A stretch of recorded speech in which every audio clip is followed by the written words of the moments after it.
Hey, how's it going? My name is Wood, and this is How to Create a Global Utopia Part 1.1 True Democracy.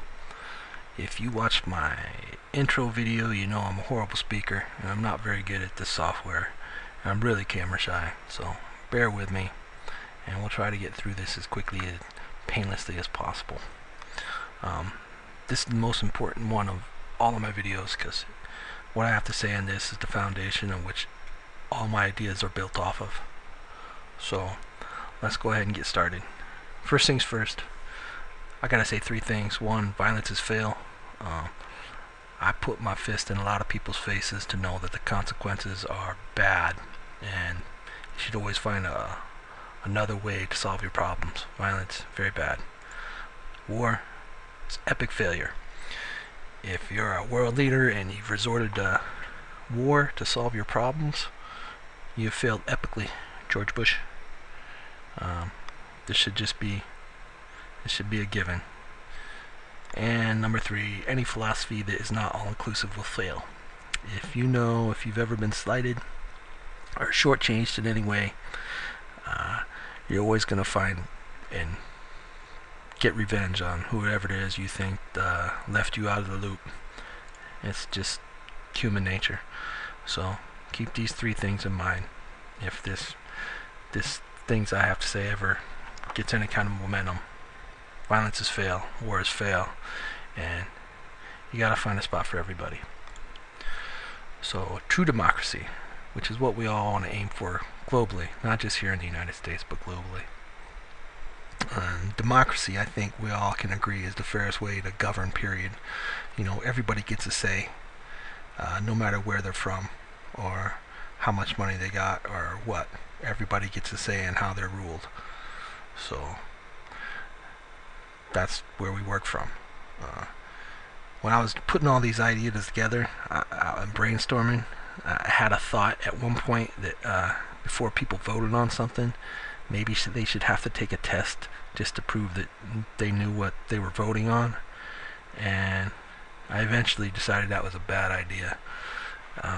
Mostly because the way I make a decision, I use my head, I listen to my heart, and I trust my gut, and I try to make sure that no one of those things overrules the other two. I try to use democracy in that, and I think that's probably how we work as a whole, as a people as a whole. We'll have a whole lot of people that use nothing but true logic, and a whole lot of people that just use their emotions to make decisions, and a whole lot of people that just trust their gut. And you hope that democracy rules in one of those things. You hope one thing doesn't overpower the other two. So anyways, moving on. True democracy. Basically right now here in the United States, we have more of an aristocracy than a democracy. We basically take 3 or 4 rich people and we elect them, and after that we're out of the picture. We're just completely out of the picture. They go do their thing. The people that paid for their campaign and paid for them to get elected, they're the ones that write legislation. I don't think an actual senator or congressman has written legislation in this country in a long time. It's all written by lobbyists and whatever. And they give it to their guy that they put in office, and he goes and he introduces it to Congress, and then they pass a law, and that's how it happens. And that's bad.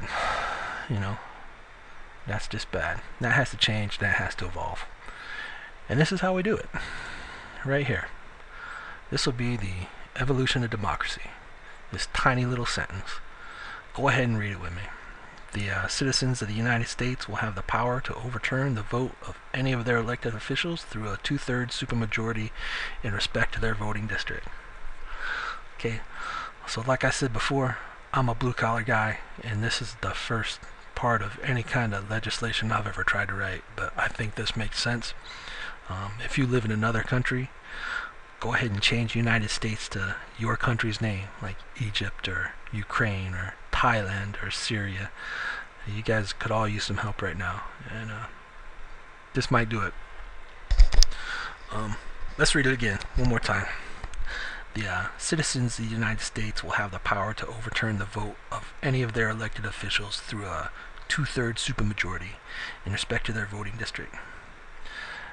Now, yes, that is a really small sentence, but the implication of that really small sentence is huge. Here in the United States, just think back to the gun bill that didn't get passed. Just what was it, a year and a half ago? I don't know. It wasn't long ago. There was a bill in the United States that was going to require people that got firearms over the internet to have background checks. And 90% of us were like, yes, that's a good idea. We really want to see that happen. But our government was like, we don't think you guys know what you're talking about. We're not going to let that happen. So right there's a disconnect. And this little sentence here fixes that disconnect. This cuts through and just, it's a Rochambeau kick in the nuts to corruption. That's basically what it is. This stops so much corruption. And some of the worst of it. I mean, I don't think anybody doubts for a second that big money runs this country. And this can stop that. Because this gives us a say. This gives us a like an emergency brake, some checks and balances, and just a way to make sure that our will is what is being done. You know, the will of the people is what's being addressed. So I'm going to say it one more time. The citizens of the United States will have the power to overturn the vote of any of their elected officials through a two-thirds supermajority in respect to their voting district. And I'm going to leave it at that for a while. Just think about that short little sentence for a couple days before you go on to the next video. In the next video, I'll go into more detail. But like I said, I got to keep these short. I got to go here in a second. But think about this for a couple days before you go to the next video, because this is huge.